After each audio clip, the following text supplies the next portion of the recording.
et un message fort d'espoir, réaliste sur la situation, mais aussi d'espoir, et un espoir basé sur la solidarité et sur comment tous ensemble nous allons faire que ce qui pourrait être un problème devienne une opportunité pour des millions de personnes. Céline, je vois que tu es avec moi. Céline, voilà. Voilà. Voilà. Et je te laisse présenter parce que je sais que c'est une de tes vidéos que tu aimes beaucoup. D'accord? Et c'est la vidéo, c'est une surprise que nous avons pu insérer à cet endroit-là. C'est peut-être tu veux que je t'aide. En tout cas, je vous propose de lancer la vidéo et Céline nous donnera les explications ensuite. C'est c'est des portraits de volontaires réfugiés, c'est Unicité. Bonjour. Ah, je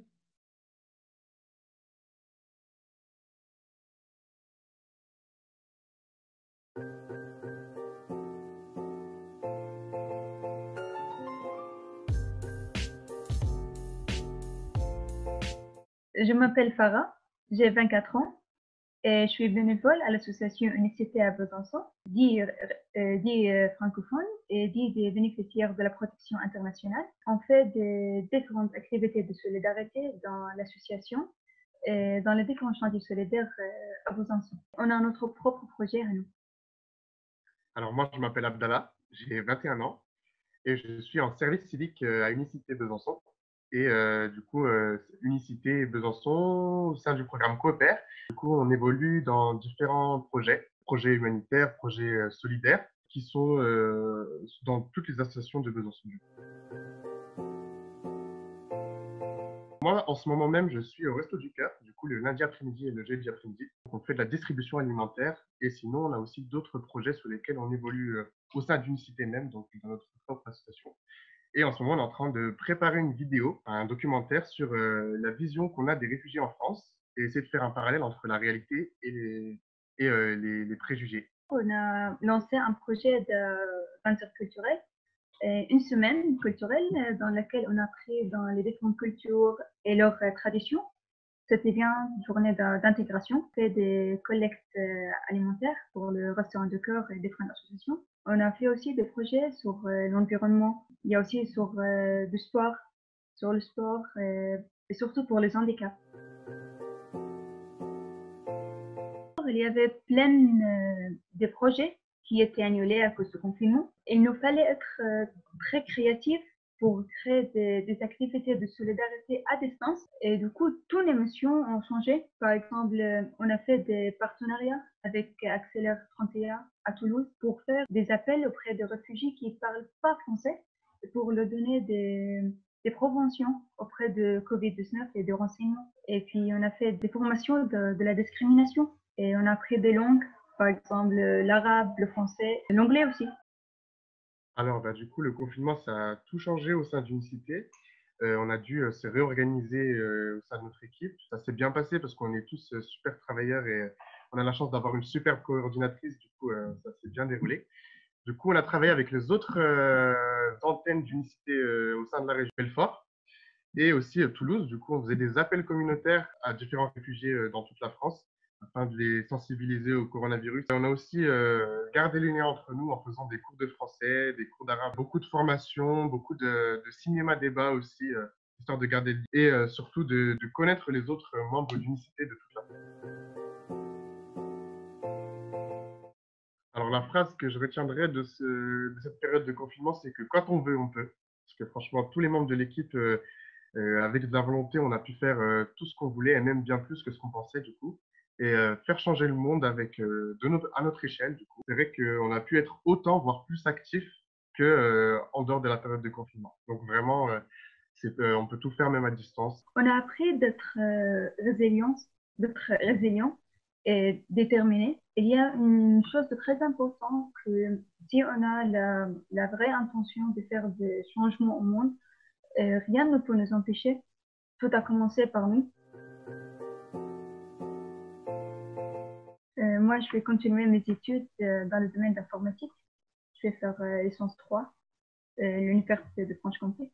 J'ai envie de fonder mon propre entreprise de développement des sites et des réseaux.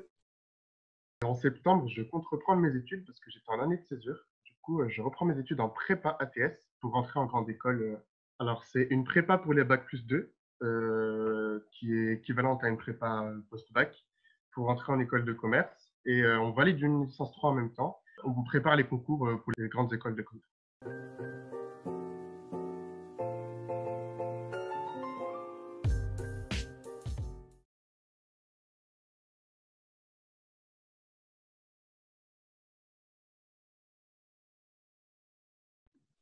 Ton micro, Céline.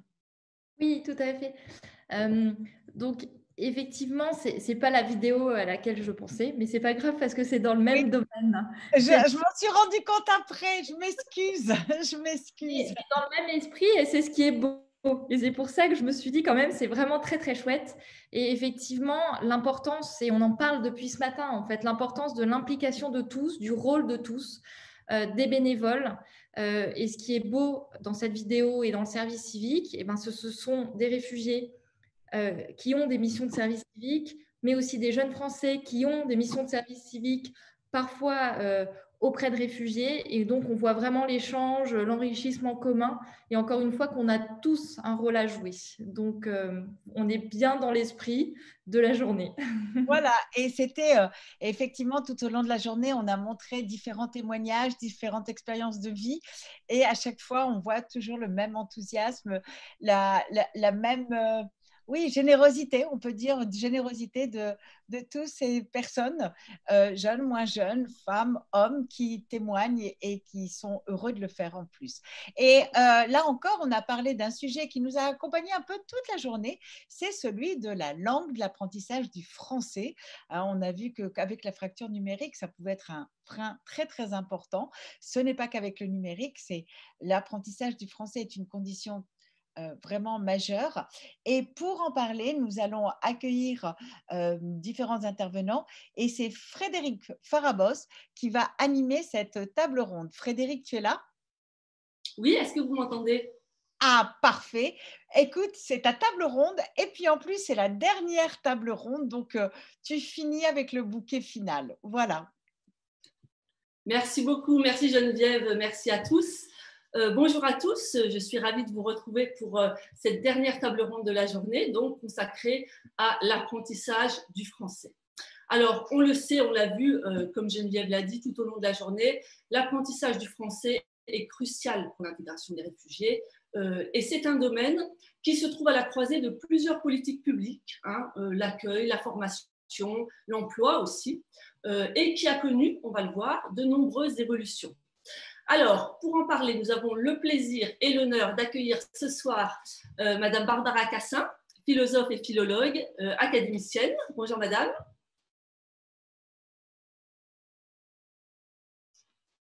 Ça marche là? Oui, on vous entend, on vous entend. Bonjour Madame. Bonjour. Madame Agnès Fontana, directrice de l'accueil, de l'accompagnement des étrangers et de la nationalité au ministère de l'Intérieur. Bonjour Madame. Bonjour, bonjour. Et merci pour votre invitation. Merci à vous d'être avec nous. Madame Patricia Gardy, directrice de l'Institut universitaire d'enseignement du français langue étrangère à l'Université Montpellier 3 Paul Valéry. Bonjour Madame.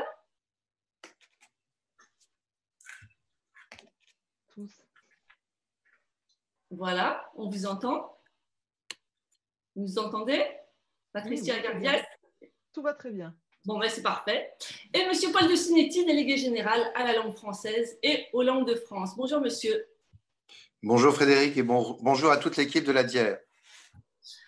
Alors, j'aimerais qu'on commence en posant un petit peu le décor et en parlant de l'offre en français. Voilà, que propose la France aux réfugiés qui arrivent sur notre territoire et qui ne parlent pas encore le français. Madame Fontana, vous êtes directrice de l'accompagnement de l'accueil d'abord et de l'accompagnement des réfugiés au ministère de l'Intérieur. Alors, que propose le ministère de l'Intérieur et pourquoi le ministère de l'Intérieur d'ailleurs? Alors, peut-être je vais commencer par la deuxième partie de votre question. Le ministère de l'Intérieur, en fait, c'est un ministère très généraliste et en particulier sur le territoire, les préfets sont clairement interministériels. Ils interviennent aussi bien dans le domaine de l'emploi, de l'éducation. Et donc, le ministère de l'Intérieur est un ministère très, très généraliste, très pluridisciplinaire, très en phase avec les territoires, notamment grâce au préfet. C'est aussi le ministère qui s'occupe des étrangers du point de vue de l'entrée et du séjour. Donc, il y a aussi une suite logique à ce qu'il soit en charge de l'intégration. Ce n'est pas le cas dans tous les pays européens. Certains pays ont fait d'autres choix, mais en France, grâce à ce rôle un peu spécifique du ministère de l'Intérieur, c'est lui qui est le chef de file pour l'intégration. Alors, il investit bien entendu cette compétence.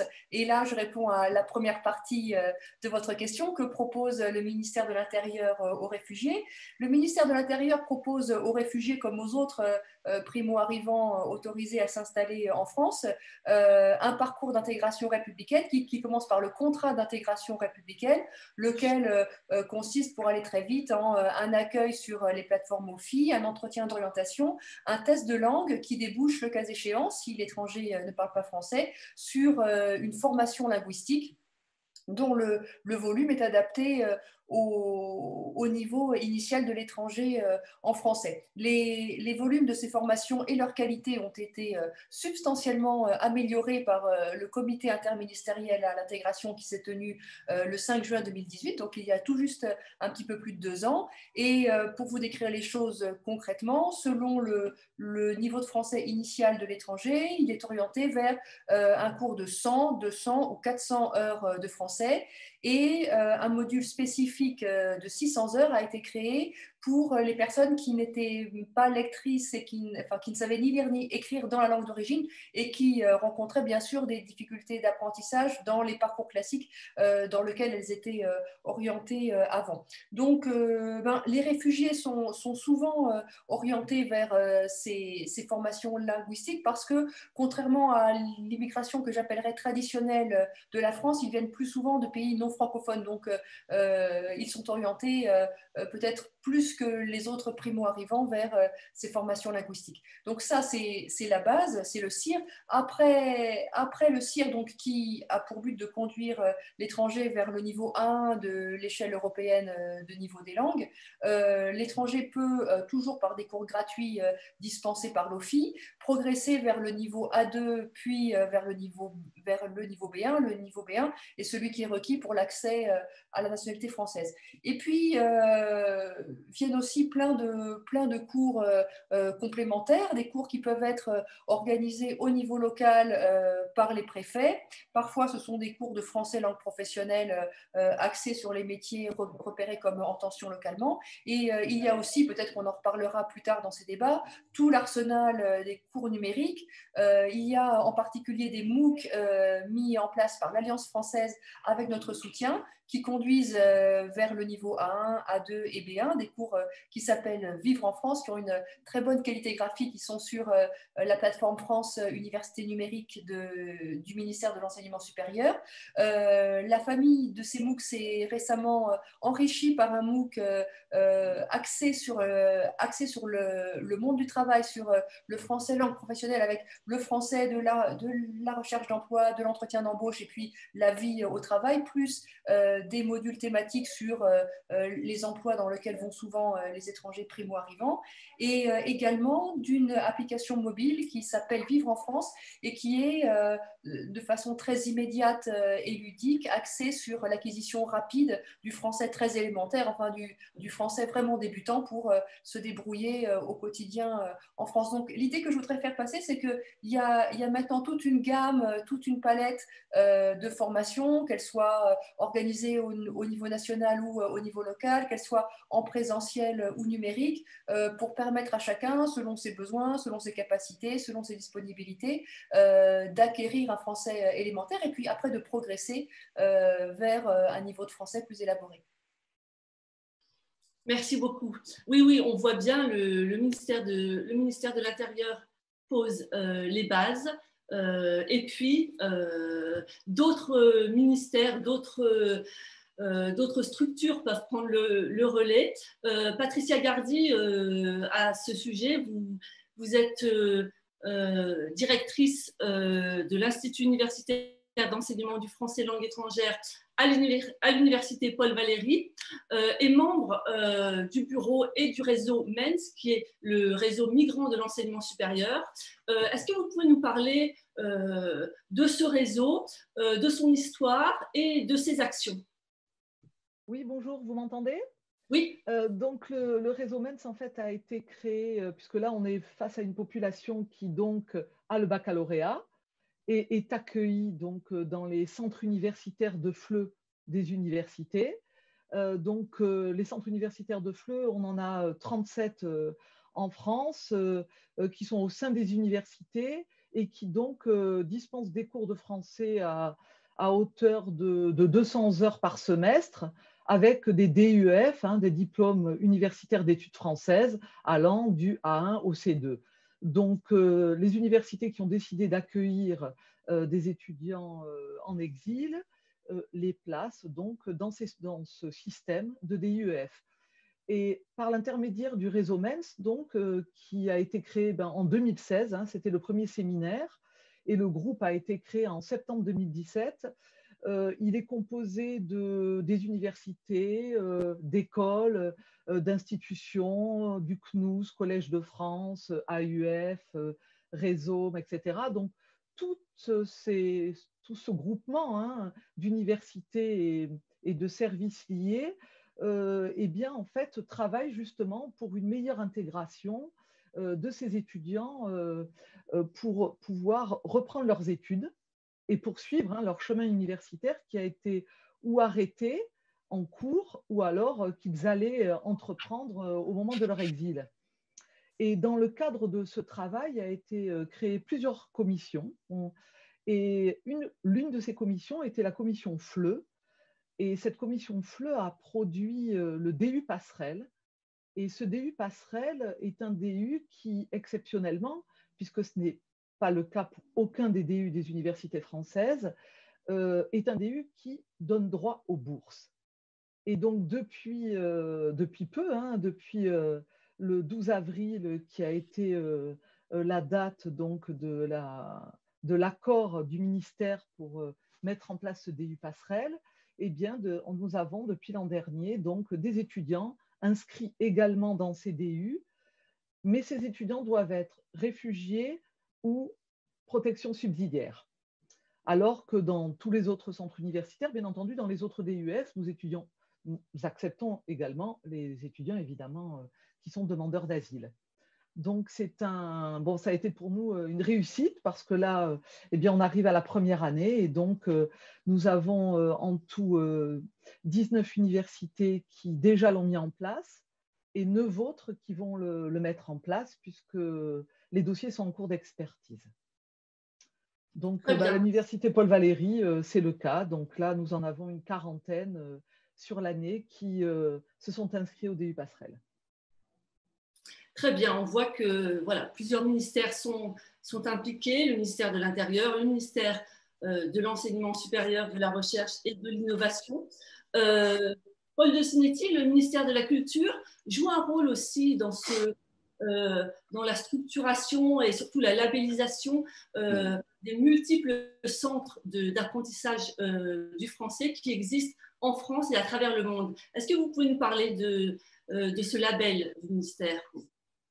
Oui, en effet, il s'agit du label qualité FLE, donc comme délégué général à la langue française et aux langues de France pour le ministère de la Culture, dont j'en préside le conseil d'orientation, aux côtés de représentants du ministère de l'Enseignement supérieur, de la Recherche et de l'Innovation, du ministère de l'Europe et des Affaires étrangères, et naturellement de France Éducation internationale. Et donc, c'est un label qui est donné au centre, notamment au centre de FLE en France, qui est un label donc de qualité qui garantit de la démarche qualité entreprise par ces centres, ces établissements très divers. On pourra y revenir sur la grande diversité de ces établissements et de du nécessaire dialogue, me semble-t-il, qui existe, qui doit s'enrichir, je crois, entre l'ensemble des partenaires.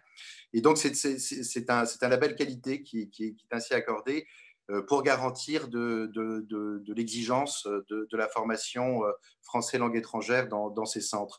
Il y a plus de 100 000 personnes qui, chaque année, par an, pour une courte durée, je ne parle pas de ces populations très spécifiques de réfugiés ou de migrants, quoique un certain nombre d'entre eux participent aussi à ce qui est proposé dans ces centres.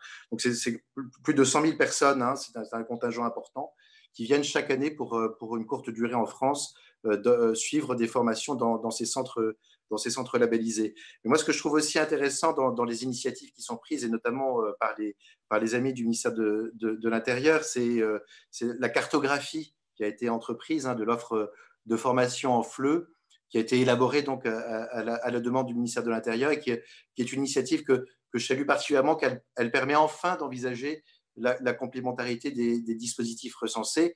Et on s'en rend compte déjà par les collègues des autres ministères qu'on est sur un dispositif interministériel qui coordonne des réseaux d'établissements de structures très, très diverses.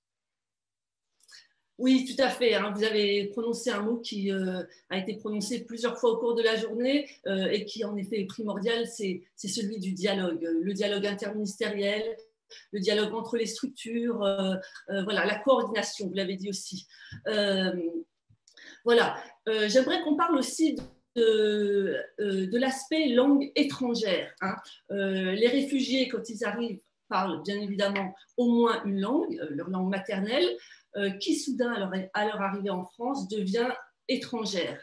Alors, j'aimerais qu'on parle du processus d'apprentissage d'une autre langue, des mécanismes qui entrent en jeu, en particulier dans le cas d'une langue qui n'a pas forcément été choisie. On le sait, de nombreux réfugiés souhaitaient rejoindre l'Angleterre. Barbara Cassin, on a longtemps dit qu'en arrivant, les étrangers en général, les réfugiés, mais les étrangers en général, devaient laisser de côté leur langue pour la remplacer en quelque sorte par le français, pour qu'il ne reste plus qu'une langue, ce qui serait précisément la devise inverse de celle qui figure sur votre épée d'académicienne, qui est plus d'une langue, plus d'une langue. Quel est votre point de vue sur ce plurilinguisme, cette cohabitation entre la langue maternelle et le français ?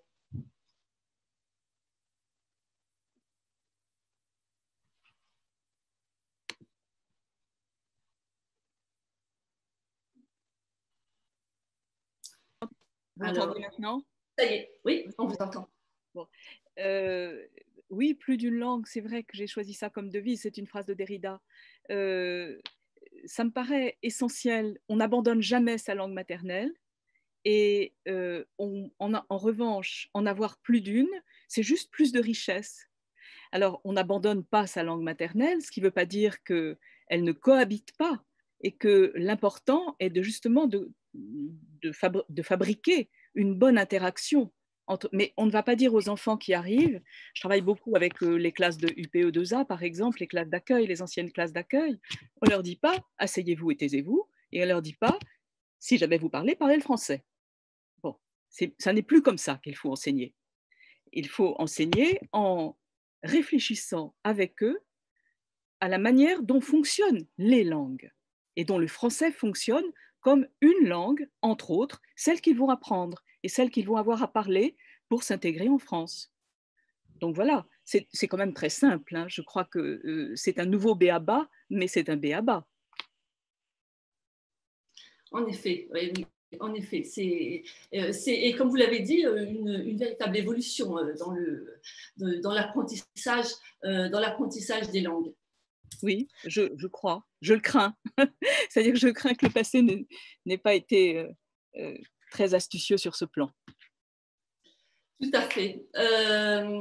D'ailleurs, à ce sujet, Paul de Sinetti, vous êtes délégué, c'est important, délégué général à la langue française et aux langues de France.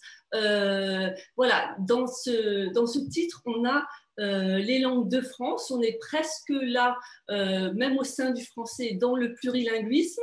Est-ce que vous pouvez nous parler de ce deuxième aspect, hein, la langue française et les langues de France? Pourquoi est-ce que c'est important aussi de parler des langues de France?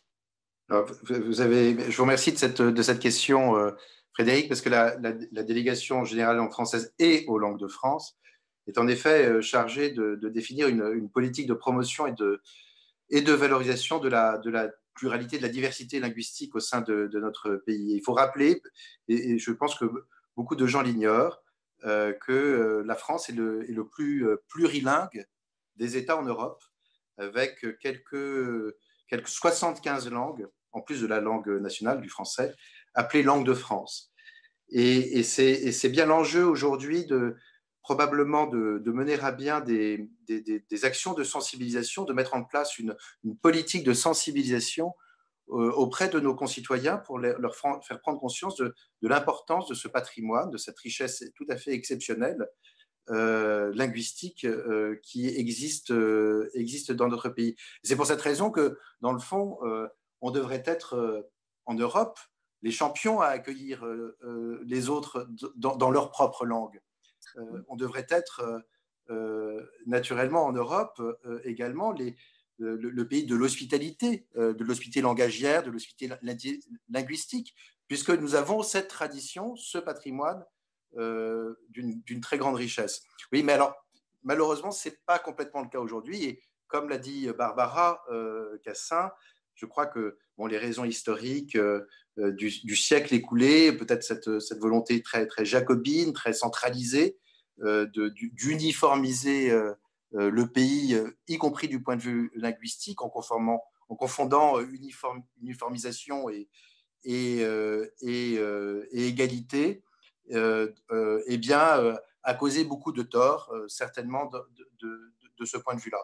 Et donc, je pense qu'aujourd'hui, le nouveau défi, le grand enjeu, c'est de donner un nouveau souffle à cette diversité linguistique et à montrer qu'au lieu de séparer, elle réunit, et que parler plusieurs langues, c'est une chance, c'est une grande richesse, et c'est une formidable opportunité pour s'ouvrir aux autres. Et donc, à ceux qui nous rejoignent sur notre sol, évidemment, il faut quitter, Dieu merci, beaucoup de responsables aujourd'hui mettent en œuvre une nouvelle politique, mais il faut quitter cette vision du monolinguisme obligatoire et du fait qu'apprendre le français serait désapprendre la langue parlée par la personne qui arrive bien souvent contre son gré sur notre territoire. Donc c'est une nouvelle philosophie qu'il faut vraiment appréhender pour je pense, mieux vivre ensemble et mieux accepter cette diversité. Oui, merci beaucoup. Le vivre ensemble et s'ouvrir aux autres sont en effet des termes clés en cette journée mondiale. Mais si je peux me permettre, Frédéric, il faut quand même rappeler que tout ça ne vient pas non plus de nulle part. Donc, du point de vue historique, on l'a évoqué, mais aussi du point de vue de notre Constitution. Il y a un cadre légal qui définit clairement et qui reconnaît pleinement l'existence de cette diversité linguistique en France à travers l'article 75.1 de la Constitution, où il est écrit « Les langues régionales appartiennent au patrimoine de la France », de la même façon qu'il a été indiqué à l'article 2 de notre Constitution que la langue de la République est le français. C'est cette tension-là qu'il faut faire vivre davantage. Tout à fait. Et les deux ne sont pas incompatibles du tout, on l'a vu. Merci beaucoup. J'aimerais qu'on parle maintenant des freins qui peuvent néanmoins advenir dans ce processus d'apprentissage de notre langue. On le sait, certains réfugiés, certains étrangers en général, apprennent le français avec une facilité déconcertante. Pour d'autres, c'est beaucoup plus compliqué. J'aimerais qu'on parle des freins à l'apprentissage et des dispositifs qui sont mis en place pour les lever. Alors, Agnès Fontana, au ministère de l'Intérieur, vous proposez un certain nombre de dispositifs pour permettre aux réfugiés, ne serait-ce que de pouvoir assister aux cours, puisqu'il y a des freins tout à fait concrets à l'assiduité aux cours de français langue étrangère. Oui, c'est important. Ces freins sont de plusieurs ordres. Il peut y avoir un travail ou une contrainte d'ordre personnel que l'étranger peut avoir. À ce propos, les prestataires de l'OFII, et c'est dans le marché, doivent proposer plusieurs formules de cours pour justement pouvoir s'adapter à ces différentes contraintes. Vous avez la formule intensive qui correspond grosso modo aux horaires de bureau ou aux horaires scolaires normaux. Vous avez la formule semi-intensive qui est fin de semaine, enfin qui est un peu sur la semaine et un peu sur le week-end. Et puis la formule extensive qui est plus sur le week-end et donc qui permet de faire son forfait de cours en plus longtemps, mais en intercalant ça avec le travail. Et puis, on a aussi été attentif, notamment à l'occasion du comité interministériel, au problème de garde d'enfants qui est mis en avant par un certain nombre de familles et en pratique souvent des femmes. Et à ce titre, l'OFII maintenant informe les stagiaires des cours linguistiques des solutions de garde qui peuvent exister à proximité. Et on travaille avec la Caisse nationale des allocations familiales pour mettre en place des dispositifs à ce sujet. Et puis le numérique est une solution intéressante pour non pas remplacer parce qu'il faut du présentiel surtout au début, mais pour compléter, pour approfondir, pour ne pas perdre le fil avec les cours présentiels. Et c'est tout l'intérêt des MOOC dont on parlait tout à l'heure. Et puis, cette complémentarité entre le présentiel et le numérique s'est rappelée à notre esprit, bien sûr, avec les semaines que nous venons de vivre, avec le confinement, où l'OFII a très rapidement, avec ses prestataires de formation, mis en place dès le début pour le linguistique et un peu plus tard pour le civique, des formules de e-learning où les personnes qui avaient déjà signé leur contrat, qui s'étaient déjà engagées dans un parcours de formation, ont pu garder le fil et continuer ce parcours de façon dématérialisée avec leurs formateurs, sous forme de classes virtuelles, sous forme d'échanges de travaux, sous forme d'exercices, sous forme de contenu mis à leur disposition, etc. La crise de la Covid a vraiment montré l'intérêt d'avoir une bonne complémentarité entre le présentiel et le numérique et la solution de secours que le numérique pouvait représenter quand le présentiel était rendu impossible. Donc notre souci aujourd'hui, c'est vraiment d'offrir toute une palette de formules et de modalités de cours pour que chacun, en fonction de sa situation, puisse trouver le moyen de progresser en français. Oui, merci Madame Fontana. On voit bien là le dialogue entre les différentes structures dont on parlait tout à l'heure, entre l'OFII, le ministère de l'Intérieur, les prestataires de l'OFII et la grande souplesse de ce contrat d'intégration républicaine dont le numérique a pu prendre le relais, en particulier ces dernières semaines. Alors, j'aimerais qu'on parle aussi des freins qui peuvent être un petit peu, qui peuvent être concrets, on vient de le voir, et qui peuvent être aussi des freins plus psychologiques, tout ce qui peut faire obstacle aux apprentissages. Patricia Gardy, vous êtes chercheuse en didactique du français langue étrangère. Qu'est-ce qui peut faire obstacle à l'apprentissage de la langue ? Il y a plusieurs degrés, c'est-à-dire que dans le cas de la migration, en fait, il y a 3 liens d'intégration d'une identité et c'est lié au rapport à l'espace, au temps et à la société. Et quand les étudiants arrivent, donc là je parle de nos étudiants, ils se retrouvent en fait dans des situations où tous les repères sont en situation instable et ils doivent tout réapprendre.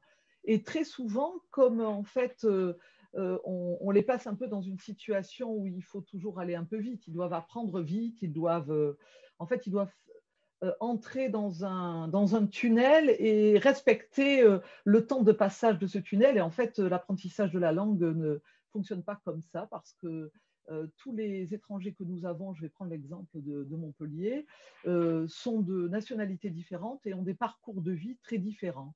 Donc, en fonction du parcours de vie, de l'histoire, eh bien, les difficultés et surtout de l'origine linguistique, hein, puisque l'apprentissage des langues va être sans doute plus simple pour un vénézuélien que pour un arabophone, puisqu'il y a l'accès à la graphie qui complique beaucoup les choses pour certains. Donc, quand on prend tous ces critères, on s'aperçoit qu'on ne peut pas mettre tout le monde dans le même moule. La langue française, la langue en général, c'est un peu la figure de Janus, hein. Elle a deux visages, et elle a le visage qui permet le dialogue quand on parle très bien, mais qui nous conduit aussi à nous caractériser, nous figer dans une espèce d'identité un peu bornée si on parle mal. Et donc, les étudiants doivent trouver leur place dans cette situation-là, et en fait, il faut du temps. Et je pense que la société ne laisse pas forcément le temps. Et les situations, par exemple, d'asile qui peuvent durer, mettent les étudiants dans des situations un peu inconfortables parce qu'en fait, ils ne savent pas s'ils vont rester en France ou repartir. Et tant que la situation n'est pas claire pour eux, eh bien, ils ont beaucoup de mal à gérer cet apprentissage. Quand le statut arrive et qu'ils se disent « Ok, je reste là », les choses vont mieux. Mais n'oubliez pas que les gens sont là parce qu'ils ont dû partir de chez eux dans des situations parfois bien difficiles. Et certains, je vais prendre l'exemple des étudiants soudanais, hein. Certains étudiants m'ont dit « Mais madame, on est venu ici, mais en fait, nous, on veut aller en Angleterre et en fait, on parle anglais, donc on n'a pas envie d'apprendre le français. » Et c'est après de longues discussions que je leur dis « Mais si vous êtes ici, il va falloir essayer peut-être de discuter avec votre famille et vous dire que vous allez faire votre vie ici, et puis quand tout ira mieux, vous allez pouvoir les rejoindre, mais avant, vous ne pouvez pas rester entre deux eaux. Et à partir de là, la situation s'améliore. Mais il y a vraiment des freins qui sont liés à la fois au statut, aux difficultés de la vie, et puis aussi à la peur de ne pas réussir, hein. Parce qu'il y a aussi cette envie de réussir. Et bon, heureusement, je pense que là, avec l'accompagnement que nous avons maintenant, avec ces DU, avec les DU de l'AQF en général et le DU Passerelle, je pense que les étudiants sont bien suivis, font beaucoup d'heures de langue. Et c'est vrai qu'on a... Je suis obligée quand même parler de l'aide financière qui nous permet de mettre tout ça en place, hein, parce qu'on est aidé par l'AUF, nous à Montpellier, on est aidé aussi par la région Occitanie, et ça permet vraiment de mettre en place des choses qui permettent à tous ces étudiants de pouvoir progresser. Et ça fait 4 ans maintenant que nous exonérons, enfin que la présidence de l'Université Paul Valéry exonère des étudiants. Et donc, pendant ces 4 ans, on a des entrées en master, et donc ça veut dire que voilà, ils ont poursuivi leur chemin, ils ont été jusqu'au B1, on accepte même de les garder en C1 hein, pour pouvoir intégrer les masters, puisque certains masters hein, nécessitent l'obtention d'un C1, et la réussite, elle est là, ça veut dire que c'est possible. Mais ça demande, voilà, c'est chronophage, ça demande du temps, mais ça marche. Ouais. Donc ça, c'est quand même la réussite, hein. Mais il faut vraiment faire attention au profil, il ne faut pas mettre tout le monde dans le même... il ne faut pas essayer de mettre des étiquettes, hein. En France, on aime bien en mettre, là, ce n'est pas possible. Oui. Tout le monde est différent. Voilà, il faut toujours faire un petit peu dans la dentelle, hein. Oui. On le voit avec l'accueil et l'intégration des réfugiés. Et d'ailleurs, l'étape ultime de l'apprentissage du français, Barbara Cassin, on parle souvent en français de maîtriser ou de posséder une langue. C'est intéressant comme terme. Possède-t-on jamais une langue ? Déjà, l'intérêt de cette expression, c'est qu'elle dit qu'une langue, ce n'est pas simplement un moyen de communiquer. Apprendre le français, ce n'est pas simplement savoir communiquer en français. C'est apprendre une culture, c'est apprendre un monde, c'est apprendre une histoire. Et c'est pouvoir la comparer. C'est pour ça que tout à l'heure, vous partiez de plus d'une langue. C'est tout à fait juste. Pour comprendre qu'on parle une langue, pour comprendre que c'est une langue que l'on parle, il faut en avoir deux. C'est comme ça qu'on sait que c'est une langue. Et c'est en comparant les mondes. Donc, c'est aussi en traduisant au sens large du terme. Donc, effectivement, il me semble que ce qu'il y a de fondamental à comprendre, c'est qu'on a tout à apprendre quand on apprend une langue, tout à réapprendre. On refabrique, on reformate un monde. Ce n'est pas juste un moyen de communiquer. Hein. Et moi, nous apercevons de ça dans les moments les plus simples. Quand on a à dire nom, prénom, par exemple, enfin, nous travaillons en particulier grâce au ministère de l'Intérieur. Je ne sais pas ce qui se passe, il y a quelque chose qui apparaît. Vous m'entendez quand même? Oui. Oui, on vous entend. Parce que moi, je vois Paolo Artini, HCR, a commencé. Bon, voilà. OK. En tout cas, grâce au ministère de l'Intérieur, grâce à la DGLFLF aussi, on travaille sur des points très précis et très simples, qui sont les papiers qu'on a à remplir, les glossaires de l'administration, les glossaires de l'administration française. Nom, prénom, date de naissance. Ça, c'est terriblement difficile déjà.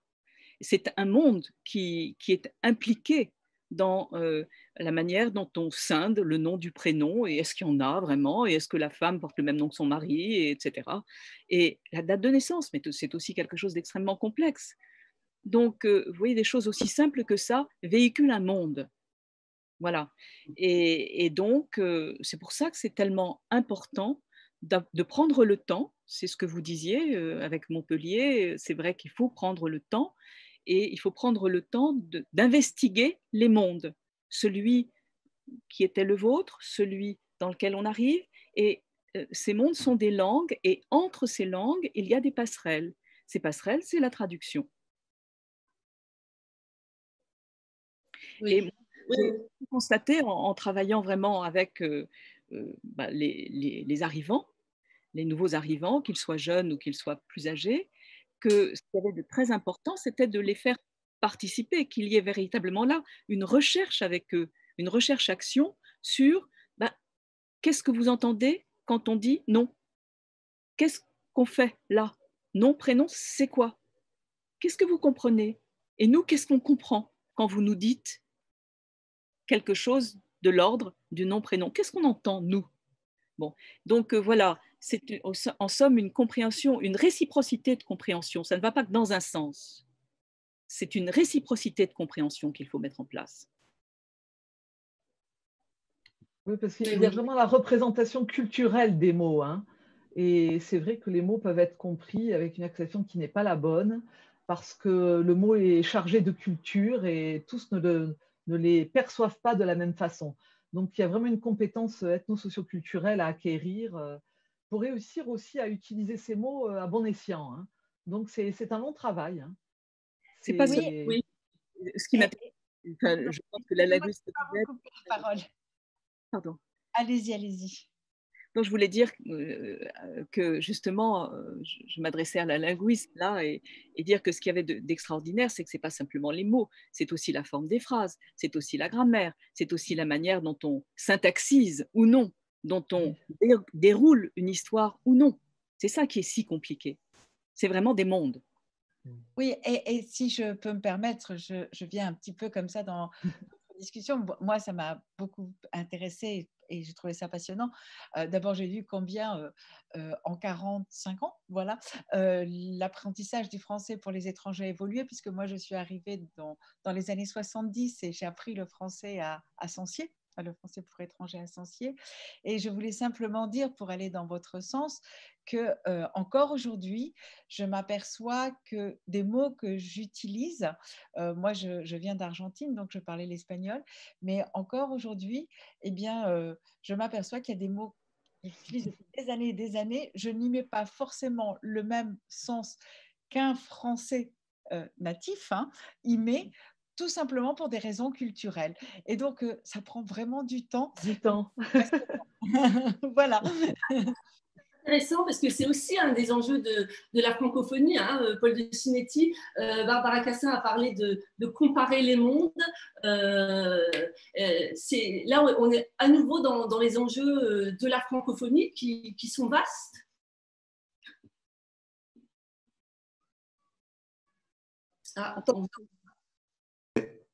Oui, et en effet, alors, la francophonie qui sont sont des territoires qui sont traversés par une très grande diversité linguistique. Ce serait une illusion que de penser que en francophonie, on ne parle que le français. En vérité, aujourd'hui, c'est en France où on ne parle que le français. Même si j'ai fait la promotion des langues de France et de la grande diversité linguistique, mais les Français pensent parler français, mais ils ne viendraient pas, je ne sais pas, un Sénégalais ou un Marocain de penser de parler qu'une seule langue, tout en faisant que ces personnes se reconnaissent également dans la francophonie. En vérité, la francophonie doit nous apporter à nous, Français, en France, à repenser notre rapport à l'autre, notre rapport aux autres langues, et à travers un français en partage une langue qui connaît une grande variété. Vous savez, un dictionnaire, alors je parle sous le contrôle de l'académicienne, mais un dictionnaire en France, c'est 100 000 termes. C'est ça, Barbara. On est un grand dictionnaire savant, on est sur à peu près 100 000 mots, grand maximum. Mais si on devait réunir l'ensemble des termes employés sur les territoires de la francophonie, sur les 5 continents, certains linguistes estiment un corpus de plus de 800 000 termes. Donc, on voit bien à quel point la langue française elle-même se renouvelle et s'invente dans une grande diversité de situations. Et puis, la langue française, elle est en contact avec les autres langues, et pour un grand nombre de pays francophones, ces contacts sont permanents. Et c'est là où il y a quelque chose qu'on a à apprendre de nos amis francophones qui ne vivent pas dans l'Hexagone. C'est peut-être cette école de la diversité, cette école de l'ouverture aux autres que nous n'avons pas suffisamment, probablement, en France.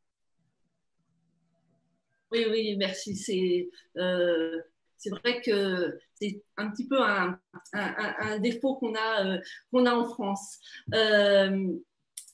Si on poursuit si je peux me permettre juste un point sur ce que disaient les précédentes intervenantes, c'est sur la dimension culturelle, naturellement, d'une langue. Moi, je pense aussi qu'on a probablement à davantage développer une pédagogie qui existe déjà chez beaucoup, mais d'ouverture à la culture en France. C'est le rôle du ministère de la Culture, d'ailleurs, d'introduire une connaissance à la culture qui vous entoure à travers des musées, des cinémas, des expositions. Et je crois que là, il y a un enjeu très fort entre maîtrise de la langue et ouverture à la culture de notre pays. Et le ministère de la Culture, la délégation générale langue française, s'y emploie avec beaucoup de volonté à travers un appel à projet qui permet à la fois à des publics en situation de fragilité, qu'il s'agisse de publics français ou allophones, de maîtriser mieux la langue française en pratiquant une activité culturelle ou artistique. Je crois que ce qui a été dit est très important. Évidemment, l'apprentissage scolaire d'une langue, ça n'a pas beaucoup de sens s'il n'y a pas tout un environnement derrière. Oui. Oui, oui. Et d'ailleurs, le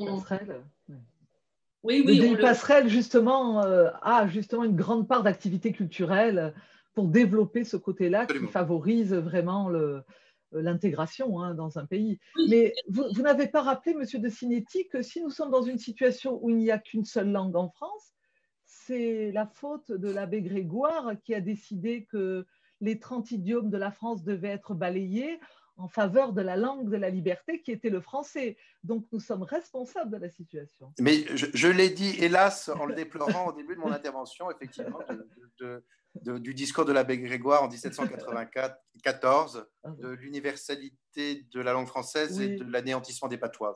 Oui. Oui. Alors, c'est un débat passionnant, mais malheureusement, nous n'avons pas le temps de l'entamer parce que nous devons bientôt conclure. Et je dirais que parce que nous arrêtons ce direct à 20h et que nous allons devoir donner justement les paroles finales aux partis qui vont justement organiser cet événement. Donc, je suis désolée, je vais vous demander de conclure votre table ronde. Mais voilà. Frédéric, à toi. Oui, merci Geneviève. Je voulais simplement rappeler, on va boucler la boucle. Paul de Cinetti parlait de tous les aspects culturels dans l'apprentissage du français. Madame Fontana, dans le CIR, on n'en parle peut-être pas assez, il y a un volet culturel, il y a aussi une ouverture dès l'arrivée des réfugiés sur le territoire français. Peut-être qu'on peut conclure.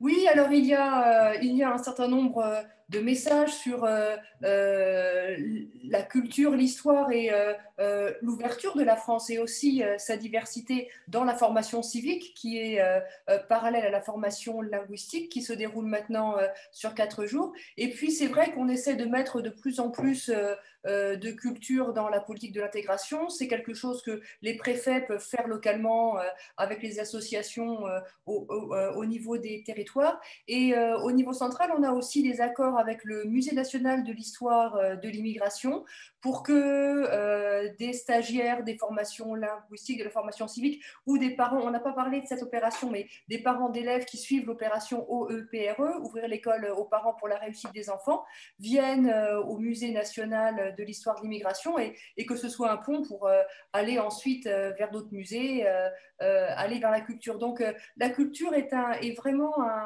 un beau vecteur d'intégration, comme le rappelait Benjamin Stora, parce que c'est quelque chose qui se partage à l'infini. Quand Paul voit un tableau, Michel peut le voir aussi. Ce qui est vu par l'un n'est pas l'autre n'en est pas privé. Donc c'est une occasion privilégiée de partage et donc la culture est et doit être encore plus un vecteur d'intégration.